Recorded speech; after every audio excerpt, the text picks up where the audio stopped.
picture yourself spending years, maybe decades, building what you truly believe is just this perfect, civilized utopia, you know? Right, a total sanctuary. Yeah, Yeah. exactly.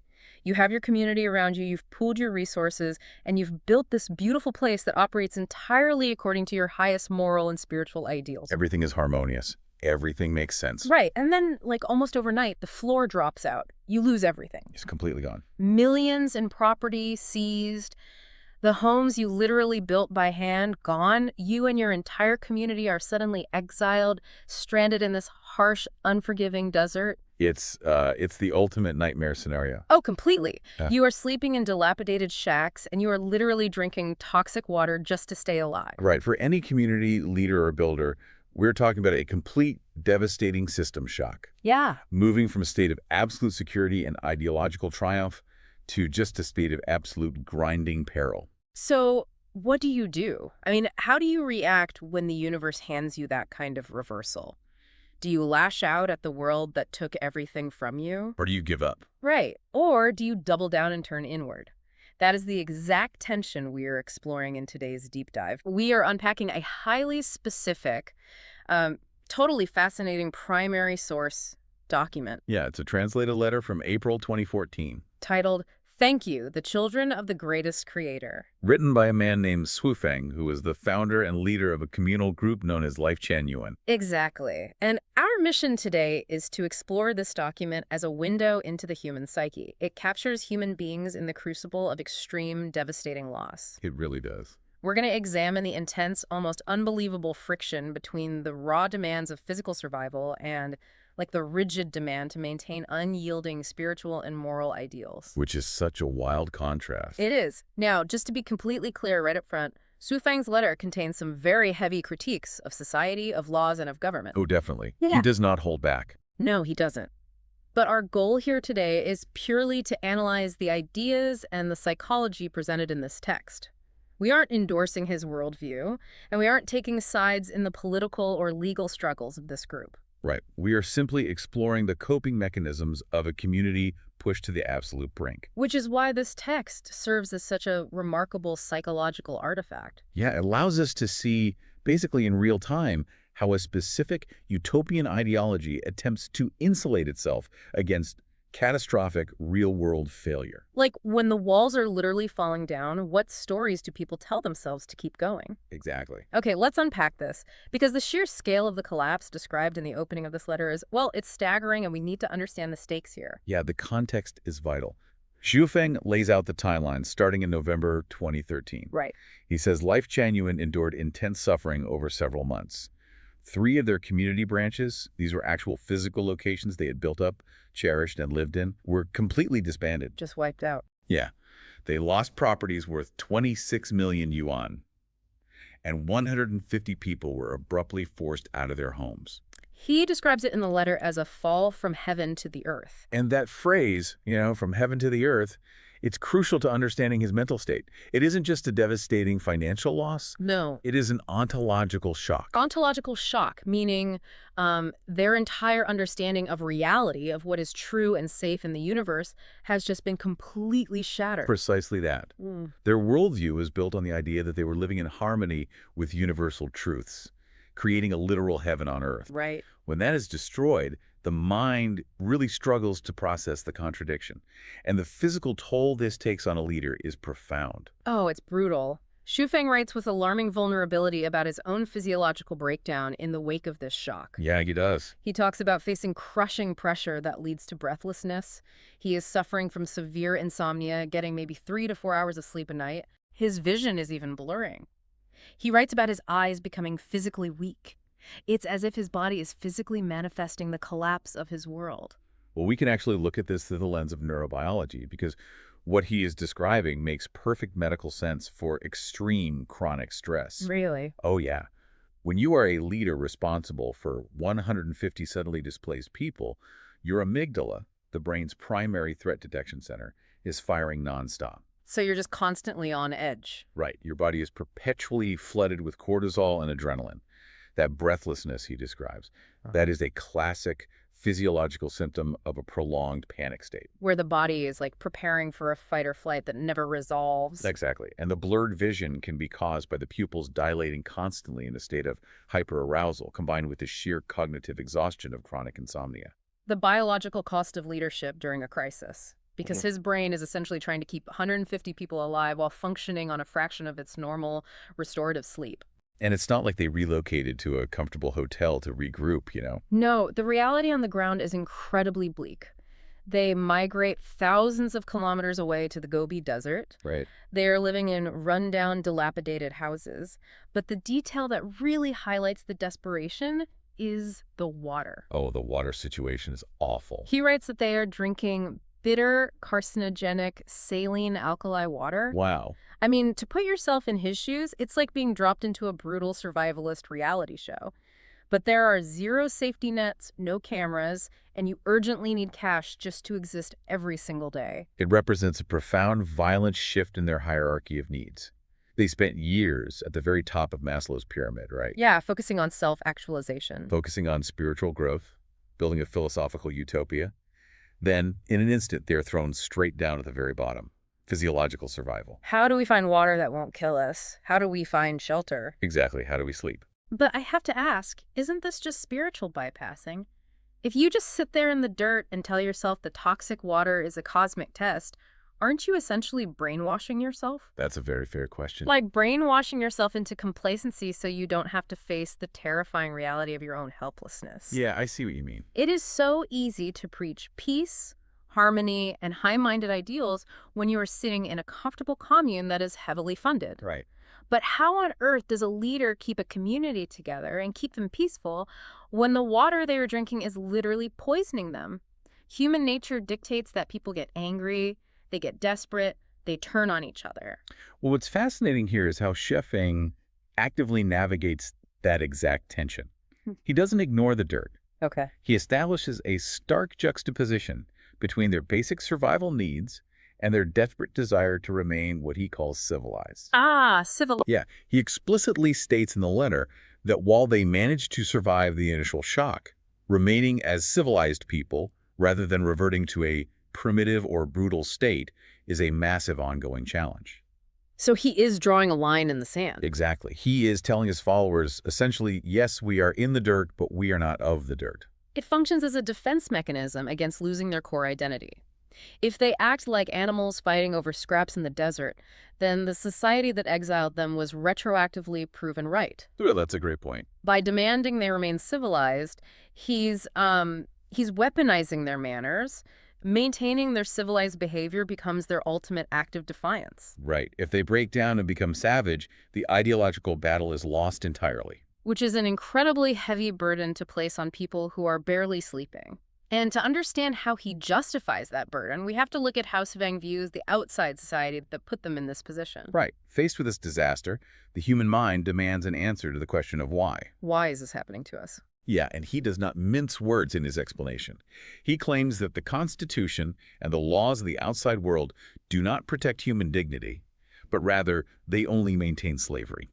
Wow, that is a radical, sweeping critique. It really is. He is looking at the legal mechanisms that dismantled his commune and stripped them of 26 million yuan, and rather than saying, well, we made a mistake in our zoning. Or we had a legal dispute. Right. He is concluding that the entire societal system is fundamentally designed to oppress.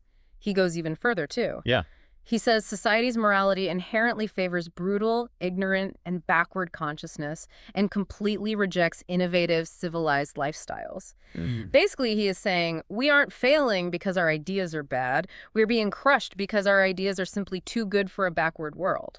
If we connect this to the bigger picture, we can see cognitive dissonance working at overdrive here. Think of cognitive dissonance as a psychological shock absorber. When the gap between your deeply held utopian ideals and your brutal physical reality gets too wide, the human brain cannot hold both truths simultaneously. It just snaps. Right. It has to invent a massive cosmic reason for the suffering. Otherwise, the psyche just collapses under the weight of the failure. The contradiction is just too painful. You can't be the enlightened builders of a new world and be helpless victims drinking battery acid in the desert. Exactly. So the shock absorber kicks in. By framing the outside world as inherently backwards, oppressive, and resistant to progress, the community's immense suffering is reframed. It is no longer a legal or financial defeat. No, it becomes a martyrdom. It becomes a necessary evolutionary friction. And Su Feng formalizes this into a grand philosophy of crisis. Philosophy of crisis. Yeah, he writes that humans only accept newborn ideas when facing huge survival crises. Otherwise, laziness and historical habits halt human evolution entirely. Here's where it gets really interesting, I think, because he is taking this horrific, traumatic situation and pitching it as a cosmic requirement for growth. Right. It's a radical form of growing pains.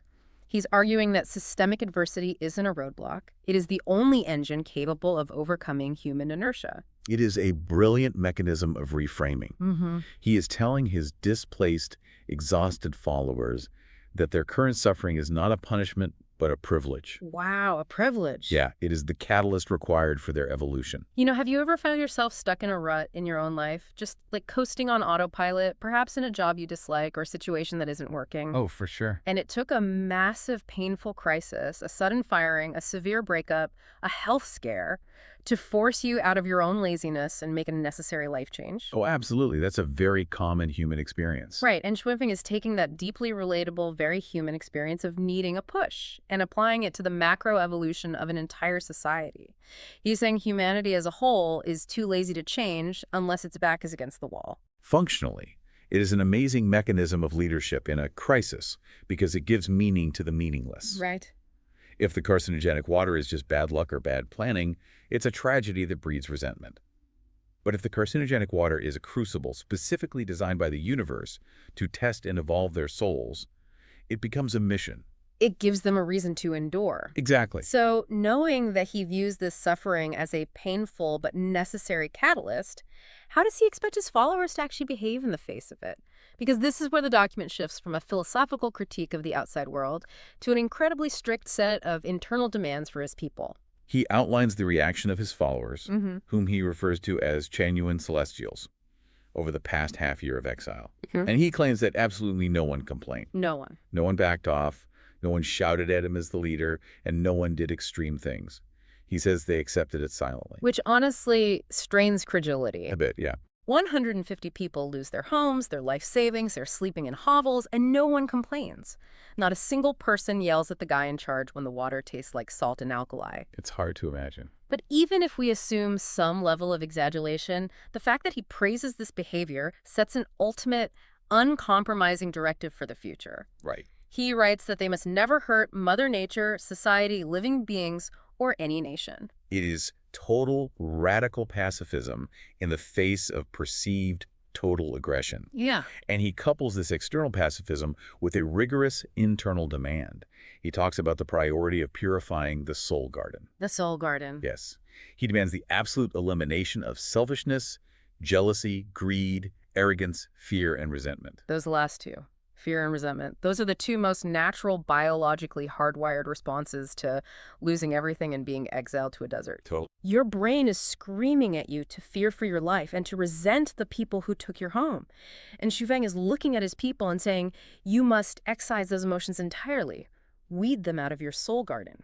This brings us to the psychological mechanism of the locus of control. Oh, right. In psychology, your locus of control is where you believe the power in your life resides. An external locus of control says, the government ruined my life, the water is toxic, I am a victim of outside forces. Which is factually true for them. Yes, but that mindset, while factually grounded in their situation, breeds panic and despair. Because you are focusing entirely on things you have absolutely zero power to change. Exactly.